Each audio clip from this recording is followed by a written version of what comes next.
Las centrales nucleares son parte de la solución y eso no es que lo diga yo, es que eso lo dice la Agencia Internacional de la Energía.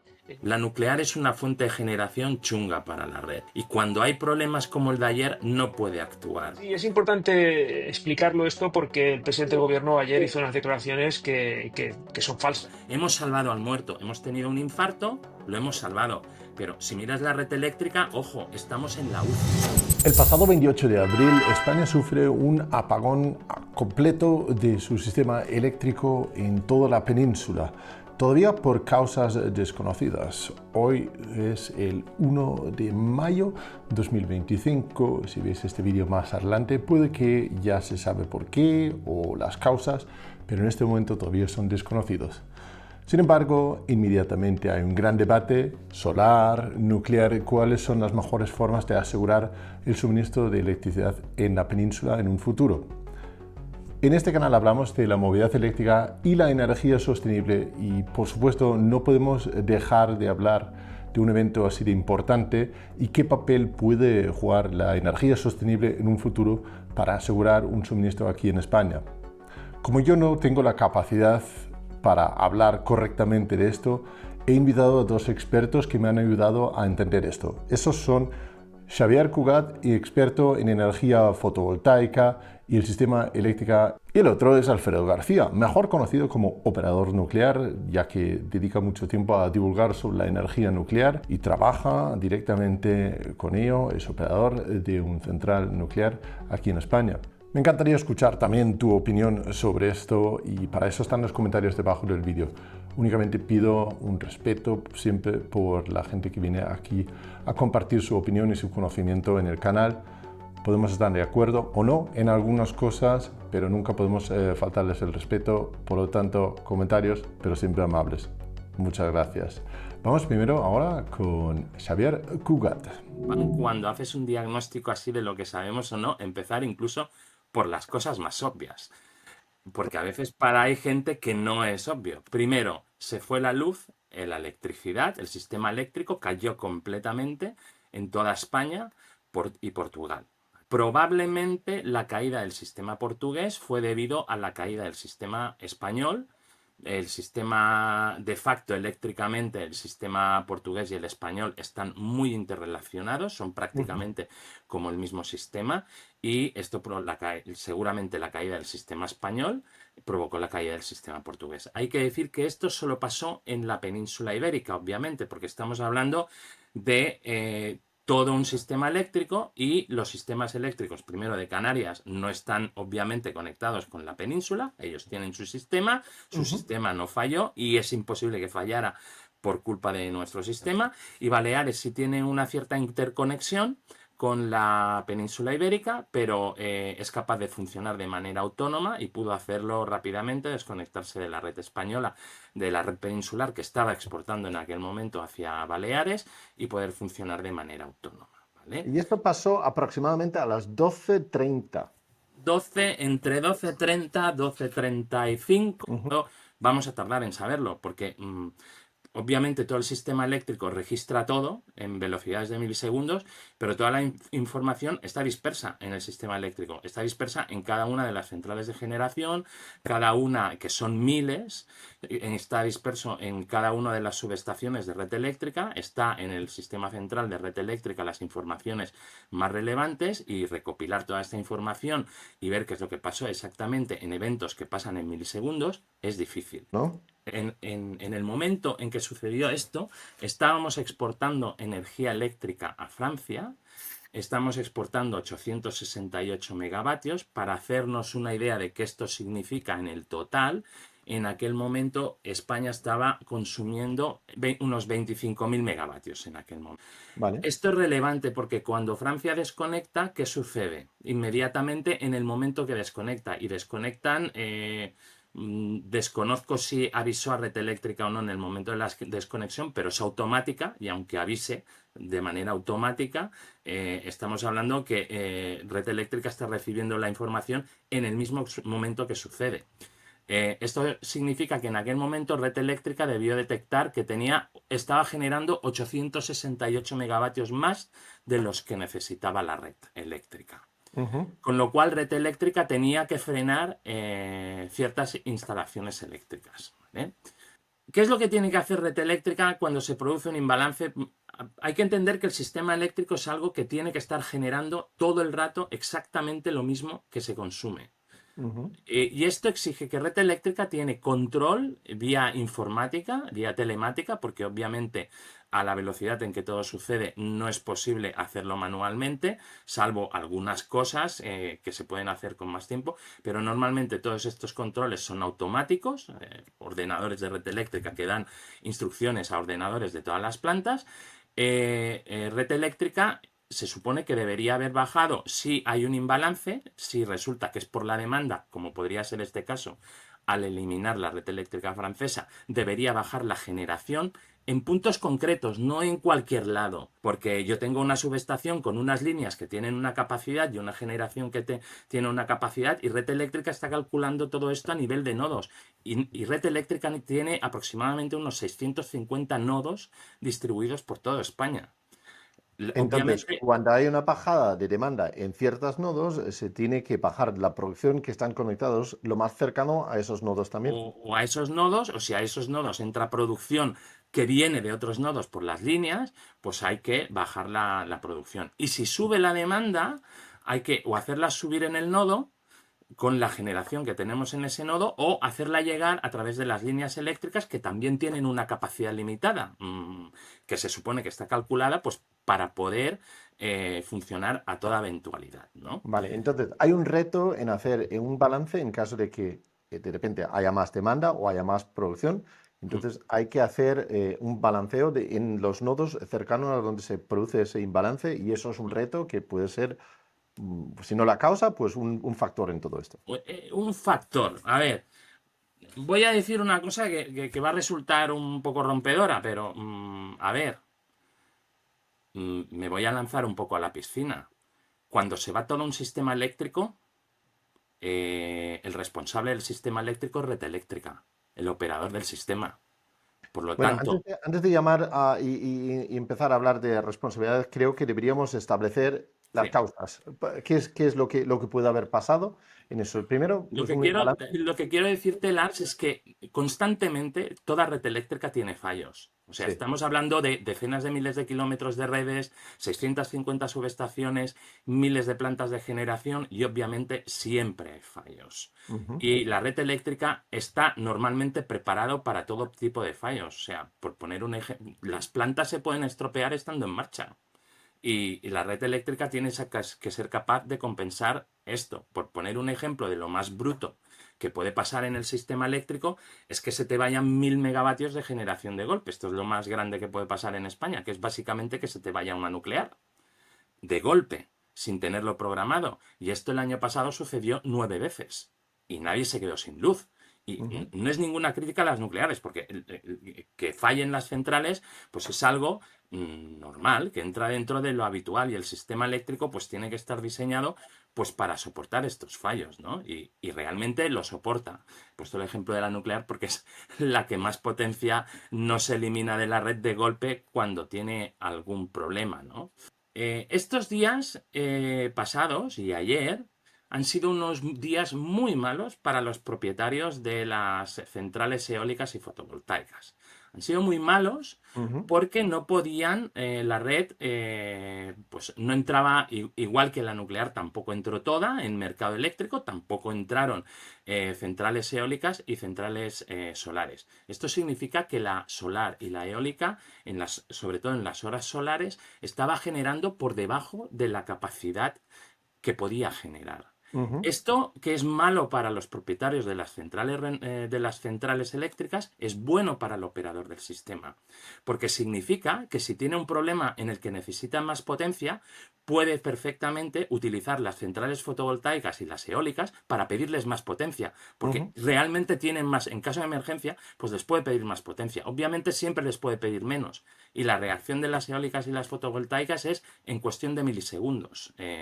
Realmente son las centrales que más responden en cuanto a bajada o a subida. Y esto sabemos que ayer pues tenía capacidad de reacción red eléctrica con las fotovoltaicas y eólicas, no solo para bajar generación, sino también para subir si hubiera si hubiera sido necesario de manera instantánea. ¿Vale? Vale, en el momento que ocurrió esto, estábamos utilizando o generando, creo que, y corrígeme porque lo he visto muy rápidamente, un 75% de la energía total en la península a través de eólica y solar solamente. ¿Es correcto eso? Es algo menos, de hecho, en aquel momento la generación solar era el 53% y la generación eólica era el 11%. Es decir, estábamos generando el 4,65%. 64-65% mediante eólica y solar,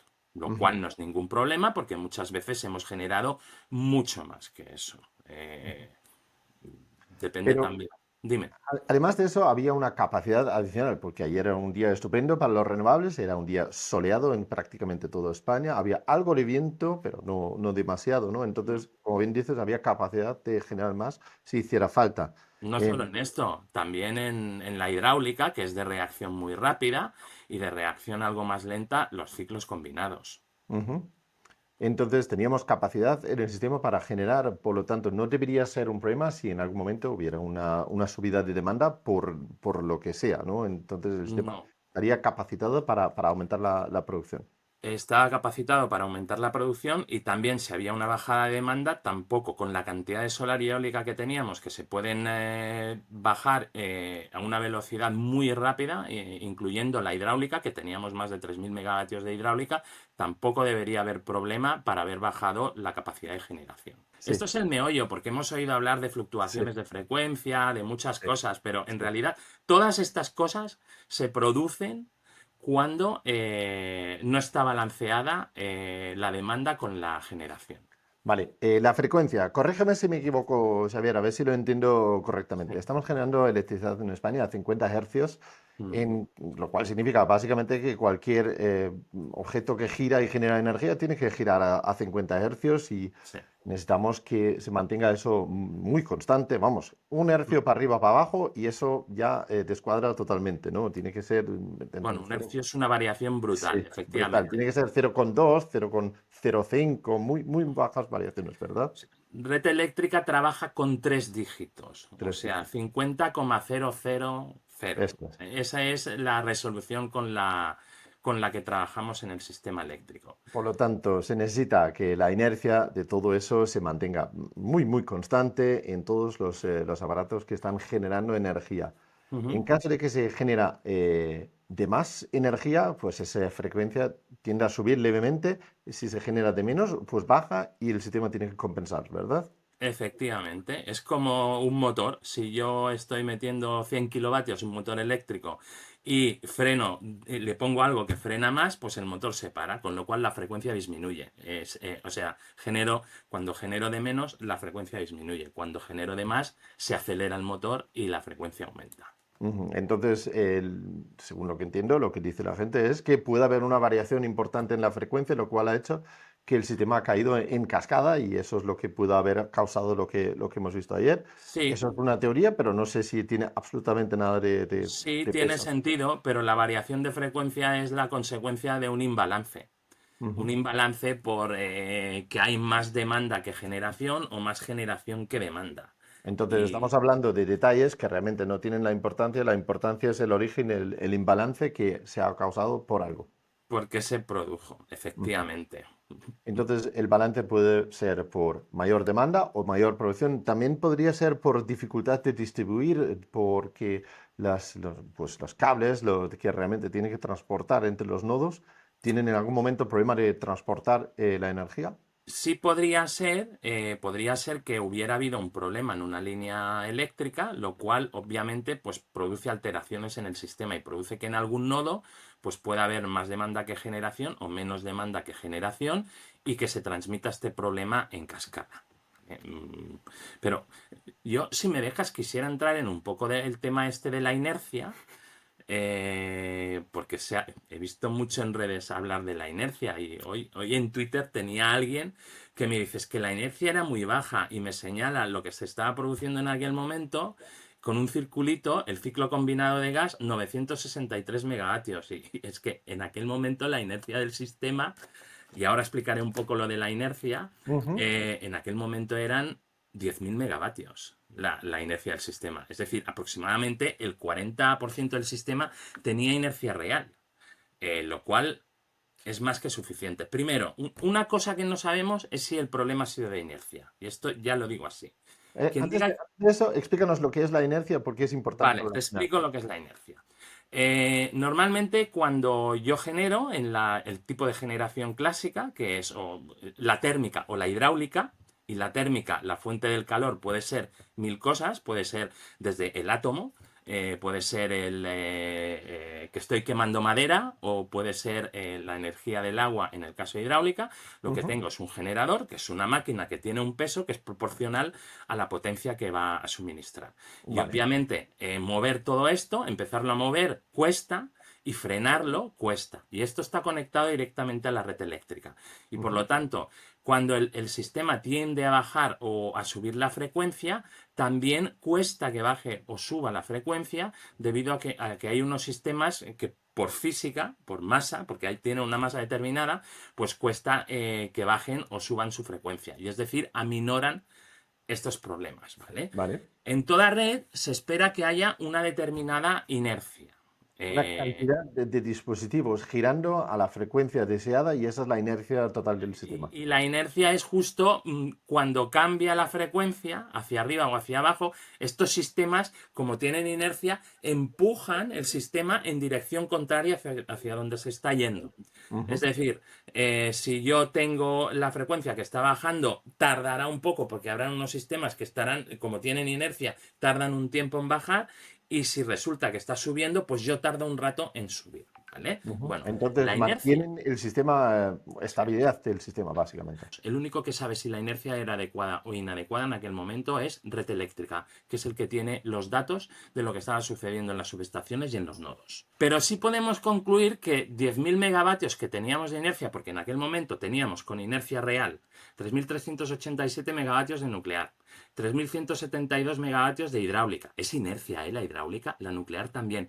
1.498 de solar térmica. La solar térmica es un ciclo de vapor, también es inercia. 377 megavatios de térmica renovable, 229 megavatios de carbón, total 9.645, más algo de cogeneración y residuos, que no lo da desagregado red eléctrica, pero eran 1.403, no todo es inercia, pero parte sí, teníamos más de 10.000 megavatios. Esto es un 40% del sistema.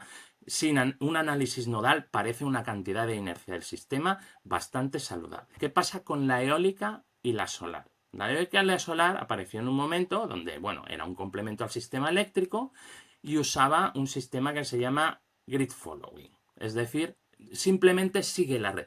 Vamos a imaginarnos que tenemos un columpio y este columpio oscila 50 veces por segundo. Los sistemas grid forming, que son los que tienen, todos los que tienen inercia como la nuclear, ellos saben columpiarse. No hace falta que nadie les esté dando detrás para que se columpien, ¿vale? Ellos saben columpiarse por sí solos.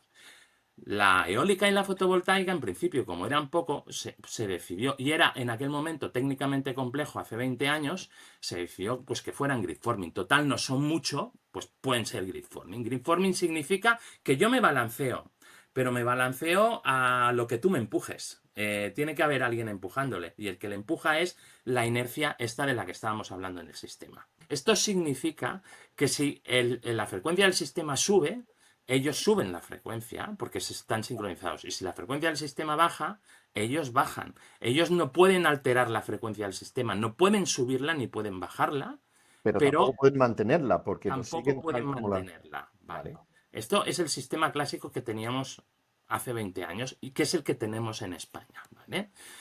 El tema es que ya hace mucho tiempo, tanto en electrónica de potencia como pues se ha ido avanzando y tenemos sistemas que llamamos de inercia sintética y de grid forming, que es decir, que simplemente tenemos que implementar unos algoritmos en los sistemas, y ayer eran unas condiciones ideales que hubieran podido proporcionar inercia sintética, tanto la fotovoltaica como la eólica, pero hay un problema.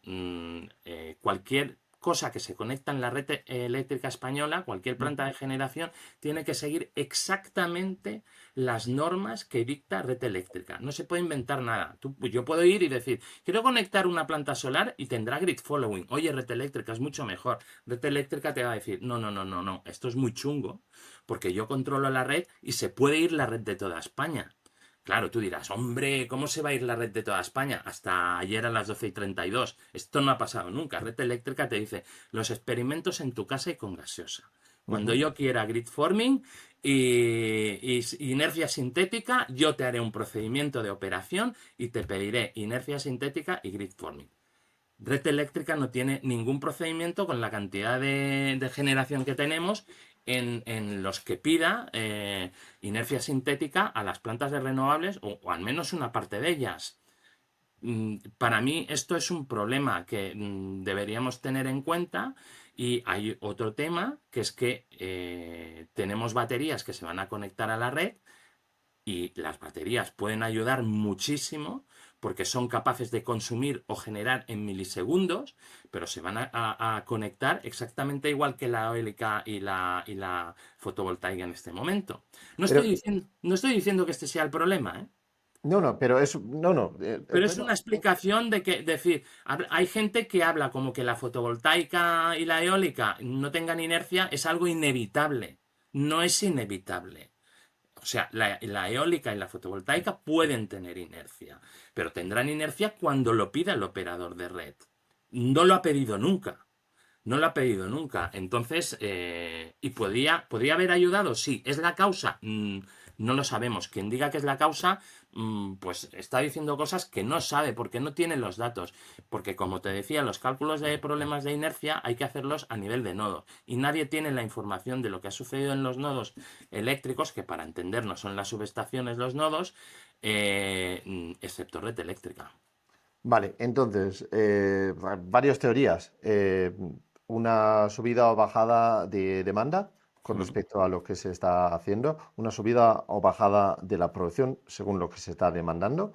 La distribución por algunos nodos, por un fallo de alguna forma técnica, ha podido ser y ha causado que nodos alrededor sean sobrecargados Hmm. y han caído en cascada. ¿Podría ser una posible causa también? También podría ser una posible causa, sí. Tiene dos partes. La demanda, que es variable. Red eléctrica la estima cada día, tiene unos algoritmos muy potentes en los cuales estima, y durante todo el día podemos ver que la demanda es más o menos lo que ha estimado red eléctrica. Ujú. Nunca o prácticamente nunca es exactamente igual. Además, la demanda va fluctuando. Esto significa que da igual lo que diga el mercado. Al final, la obligación de red eléctrica como operador del sistema es la seguridad del sistema, es decir, que nunca suceda lo que sucedió ayer, ¿vale? Esta es la responsabilidad y por el motivo por el que existe red eléctrica. Entonces, red eléctrica tiene la potestad, y no solo tiene la potestad, la está usando cada minuto en todos los nodos de la red eléctrica en España para subir, bajar, cortar plantas de generación, hacer que se conecten plantas de generación, tanto si han entrado en el mercado como si no han entrado en el mercado, y por la ley del sector eléctrico, con las limitaciones que tiene cualquier planta de generación, aunque no haya entrado en generación, está obligada a generar, a no ser que haya declarado que tiene un problema técnico y no puede generar. Pero incluso yo, si no he entrado en mercado si red eléctrica me dice, una hidráulica que no ha entrado en mercado ahora de 9 a 10 de la noche, si red eléctrica detecta un problema, me puede decir a mí, ponte en marcha ahora mismo.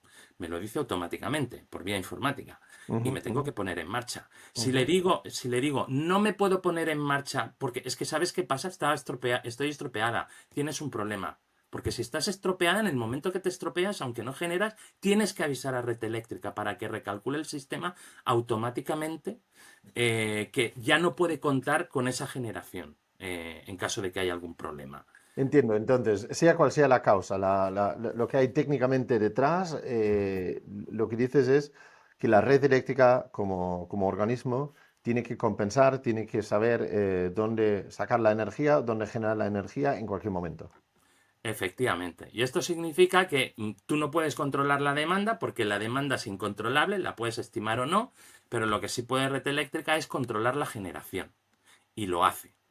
Por tanto, si hay una sobregeneración en algún momento o una falta de generación, es Red Eléctrica la que tiene que decir tú genérame más o tú genérame menos. Ujú. Hace los cálculos y dice en qué lugar de España y qué plantas pues tienen que aumentar o disminuir la generación de manera prácticamente instantánea. Este tipo de regulación se llama regulación primaria, lo que Vale. se hace así súper rápido y de manera automática. A medida que cada año tenemos más renovables en la red eléctrica, este va a seguir siendo un reto cada vez más grande para estabilizar la red, para asegurar que la demanda y la oferta o la demanda y la producción se casan correctamente. Es que las renovables no son el problema.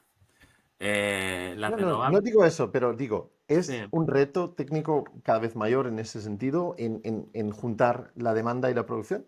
sí, es un reto porque significa un cambio de sistema para el cual el sistema pues tiene que estar preparado y se supone que tiene todos los medios y se supone que si en algún momento no tienen los medios debería levantar la mano para decir, ojo, que no tengo los medios. Al final, Red Eléctrica puede decir para o arranca a cualquier planta y constantemente hay plantas que no entran en el mercado y las cuales están generando. Por poner un ejemplo, si yo miro los datos de OMIE, ayer solo habían entrado en mercado 2 centrales nucleares y teníamos 3,3 en marcha. Esto es porque Red Eléctrica pidió a 1,3 centrales, no sé cuál es la distribución, que generaran, porque lo creía conveniente, lo creía adecuado. Decía, con 2 nucleares mañana no voy a tener el sistema seguro, necesito 1,2 más en aquel momento, ¿vale? Y Ujú. pidió pues lo que le hizo falta, y esto lo ha hecho muchas veces, y con las nucleares y con cualquier tipo de planta. Depende del nodo. Si detecta que, por ejemplo, en mercado hay un nodo que no tiene generación y si va a tener demanda y no es capaz de enviar generación, pues obliga a las plantas de allí a que se pongan en generación. Red Eléctrica tiene una potestad total para mantener la seguridad del sistema eléctrico, tanto apagando, arrancando grupos generadores. Si considera que no hay la inercia adecuada, puede parar generación de un lado y arrancarla del otro. Nadie le da órdenes a Red Eléctrica del gobierno ni de ningún sitio. No se los ha dado nunca. Por lo tanto, Red Eléctrica es la responsable de que este sistema funcione adecuadamente. Pero ¿qué podemos hacer en un futuro para evitar que nos vuelva a pasar eso? Bueno, a ver, primero hay que analizar bien el problema y esto vamos a tardar tiempo. Y va a tener que venir alguien de fuera a analizar el problema. Creo que una de las buenas medidas que ha tomado el gobierno, que implica que vamos a tardar semanas o meses en saber lo que ha sucedido realmente, es la mejor medida que se podía tomar. O sea, una de las medidas acordadas es que ENSOE, que es un organismo que reúne a todos los operadores del sistema a nivel europeo, que es oficial y que tiene capacidad técnica para entender cualquier eléctrica de cualquier país europeo, haga un análisis independiente en base a los datos que le dé Red Eléctrica. Ellos van a solicitar todos los datos que consideren oportunos a Red Eléctrica y ENSOE va a poder emitir una especie de dictamen. Y me parece una idea muy adecuada porque ahora mismo, sí, a ver, si yo soy un damnificado y tengo que meter a alguien a juicio, juicio civil, normalmente lo que haces es, pues, encausas a todo el mundo que podría ser, ¿vale? Ujú. Y seguro que Red Eléctrica estaría entre los imputados. Y lo que no podemos tener es que el imputado a su vez sea el juez instructor.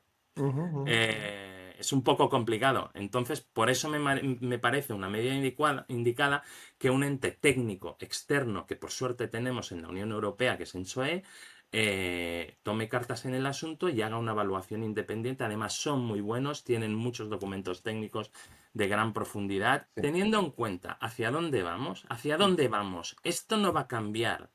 O sea, veo mucha gente que aprovecha esto para hacer un discurso trumpista.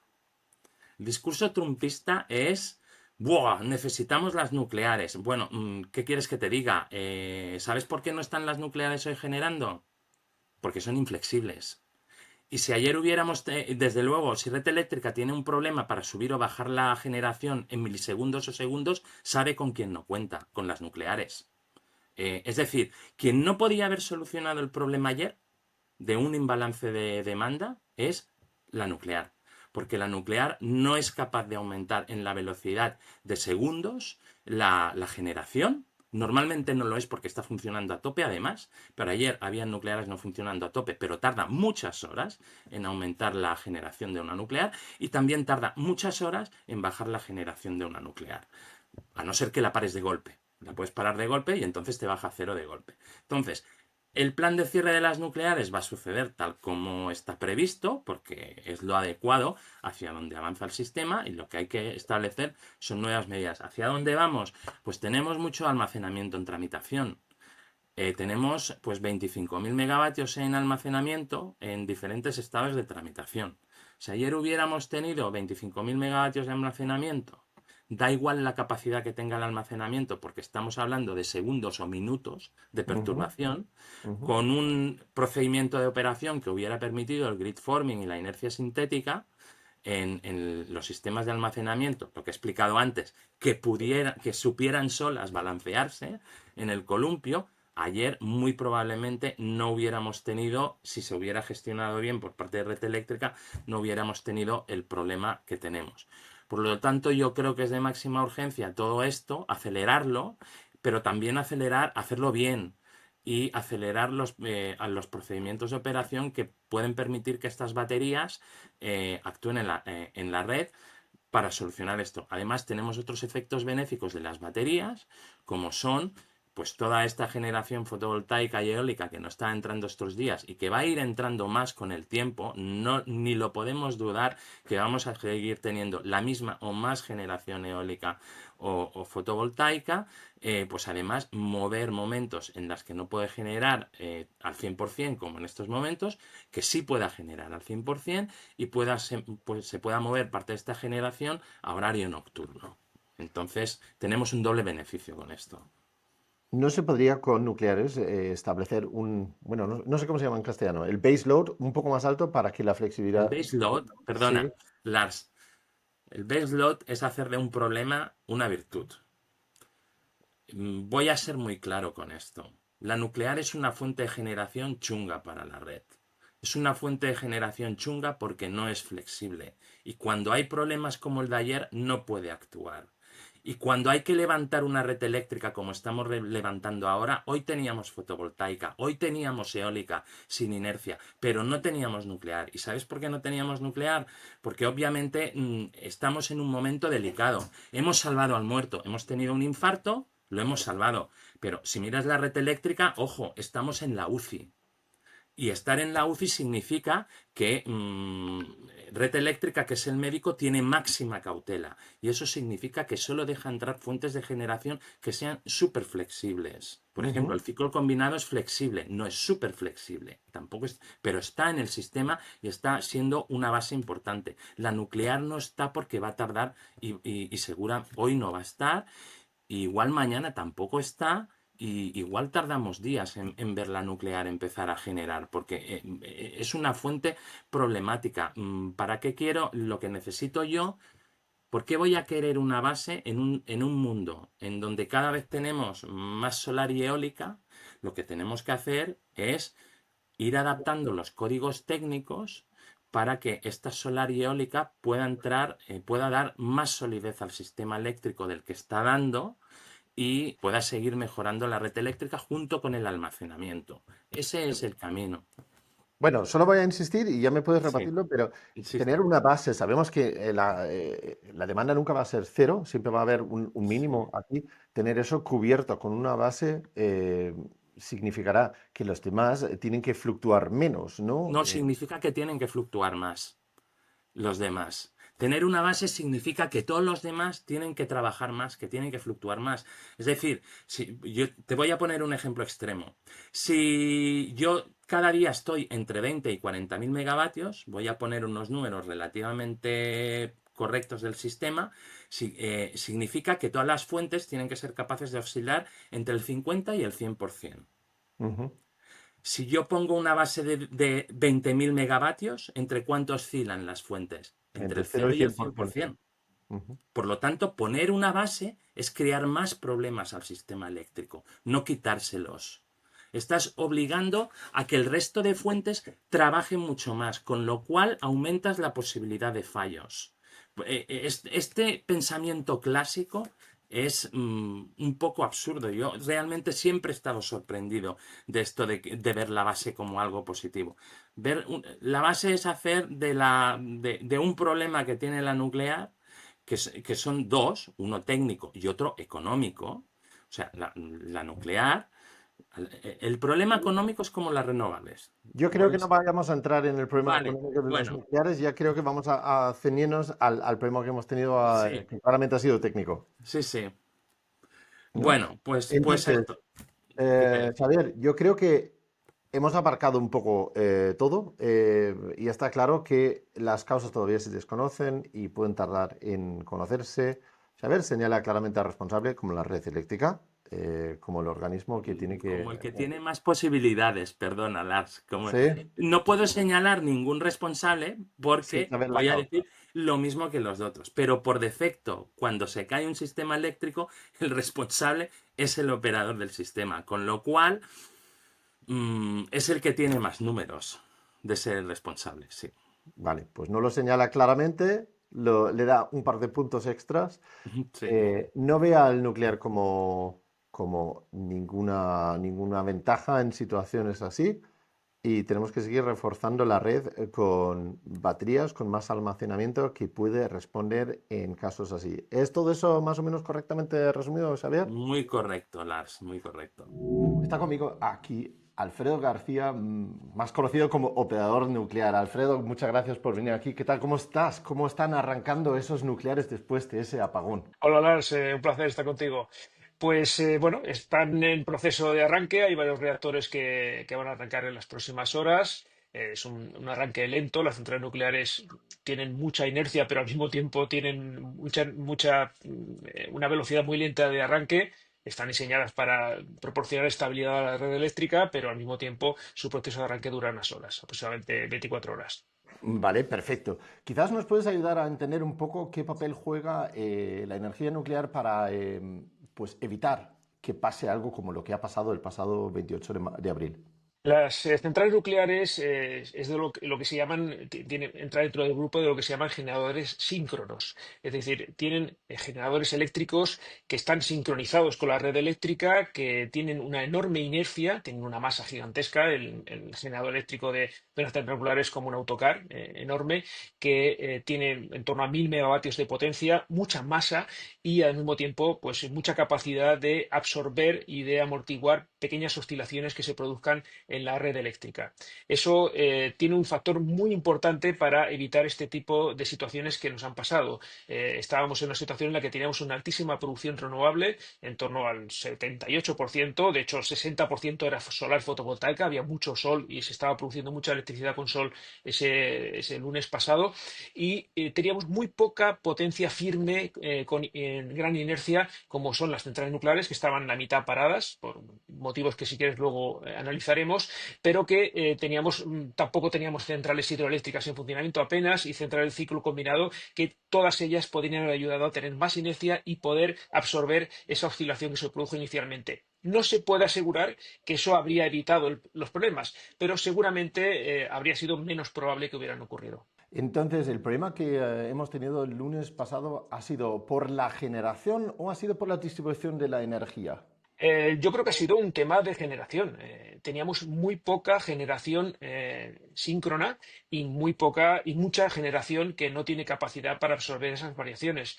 Una dependencia excesiva en ese momento de fuentes que no pueden absorber esos problemas que se pueden dar en la red. Y de hecho, lo primero que hicieron muchos productores de renovables automáticamente, esto no es una decisión política ni económica de ningún tipo, simplemente técnica, es automático. Esos sistemas de producción se desconectan para proteger su propia electrónica de esas variaciones de frecuencia que seguro que sabes por lo que te dedicas que es muy perjudicial para la electrónica. Vale, una crítica que he oído sobre la energía nuclear desde el mismo presidente del gobierno es la falta de flexibilidad en casos así y dicen que ha llegado incluso a decir que no es algo que ayuda en esta situación, sino que es parte del problema y no la solución. ¿Qué respuesta tienes a eso, Alfredo?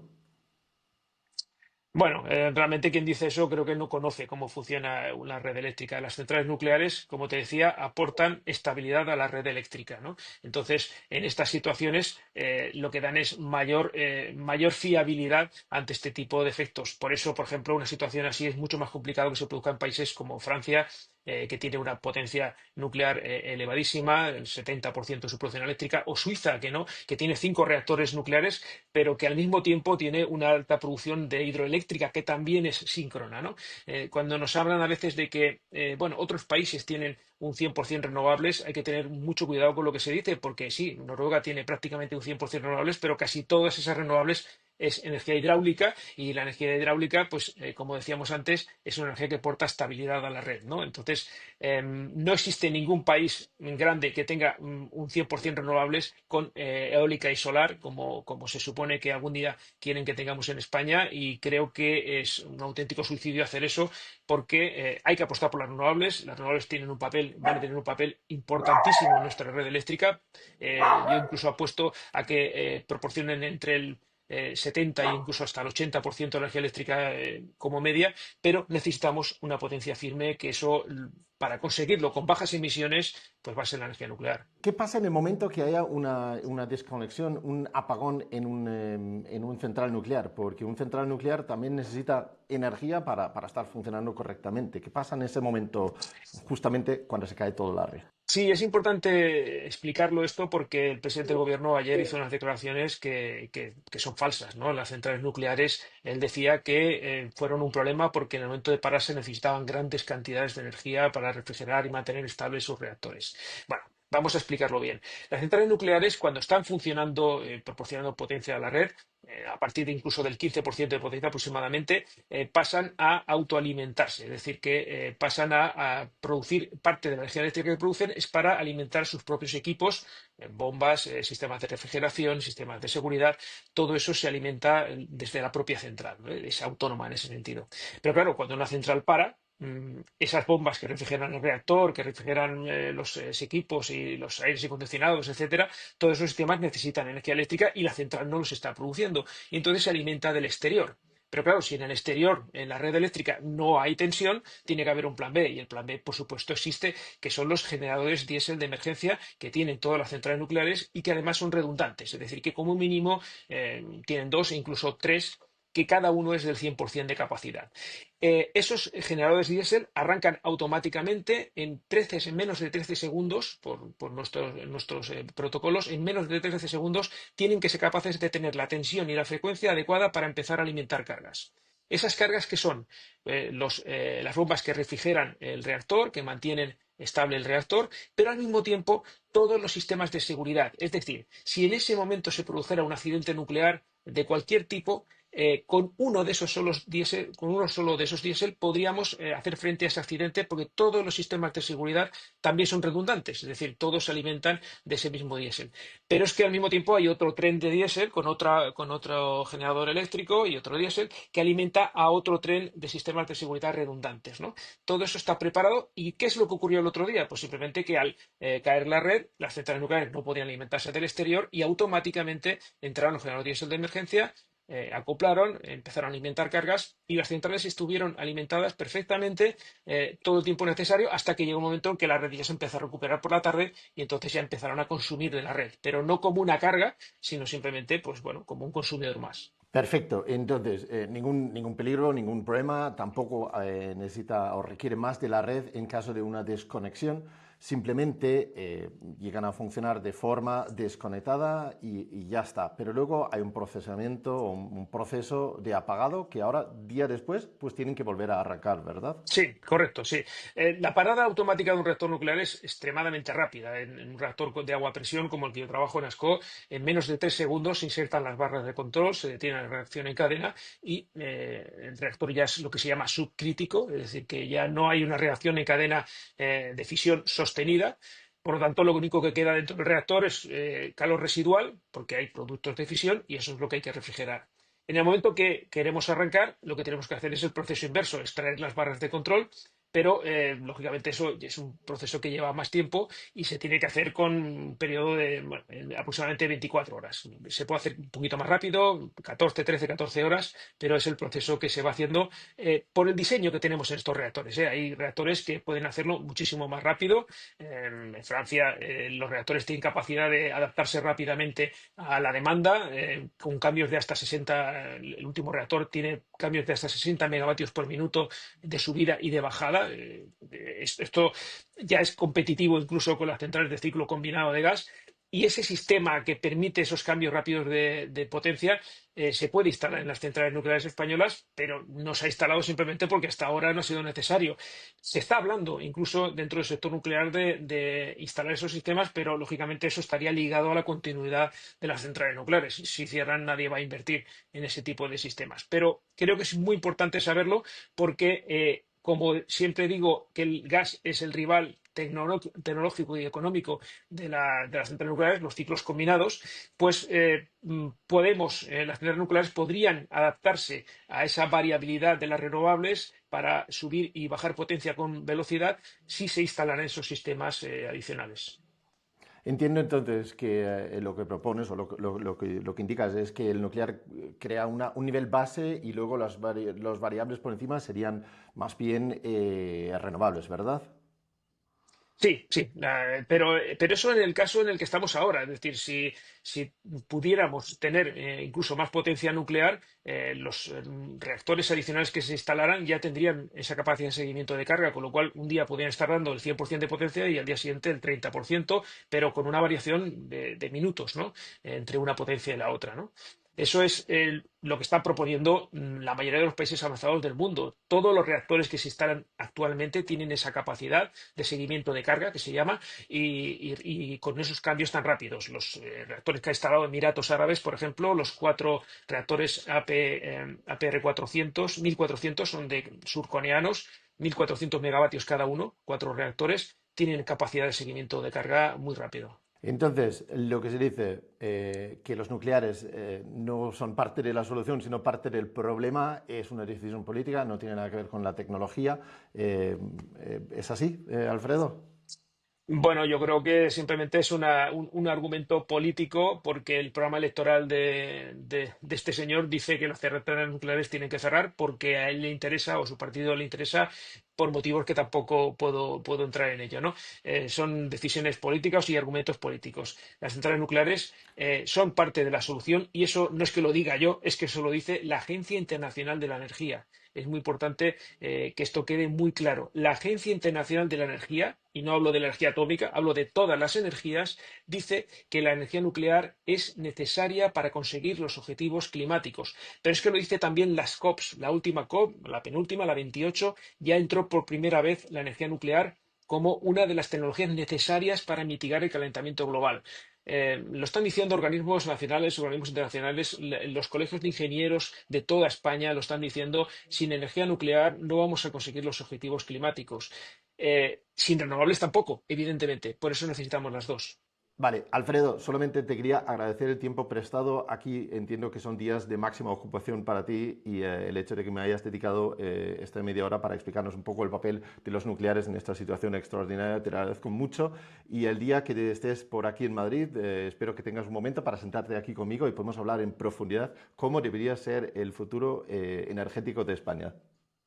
Muchísimas gracias, Lars. Ha sido un auténtico placer estar contigo. Hacía tiempo que ya lo llevábamos hablando y te agradezco mucho el interés por hablar conmigo y por darme espacio en tu programa. Muchas gracias. Muchas gracias. Estamos en contacto. Gracias, Alfredo. De nuevo quiero agradecer la participación de Alfredo García y Xavier Cugat en esto. Yo desde luego he aprendido mucho de ambos y ambos están invitados en cualquier momento de venir aquí y hablar conmigo, con vosotros, sobre energía fotovoltaica, sobre energía nuclear y sobre su visión del futuro. Ahora bien, has llegado hasta aquí, espero que lo hayas encontrado interesante y si es así, agradecería mucho un simple like ahí abajo, ya que ayuda a más gente a encontrar este vídeo. Y si además me sigues, seguro que vamos a encontrar momento para hablar con más expertos de la energía y, por supuesto, de la movilidad eléctrica. Muchas gracias. Chao.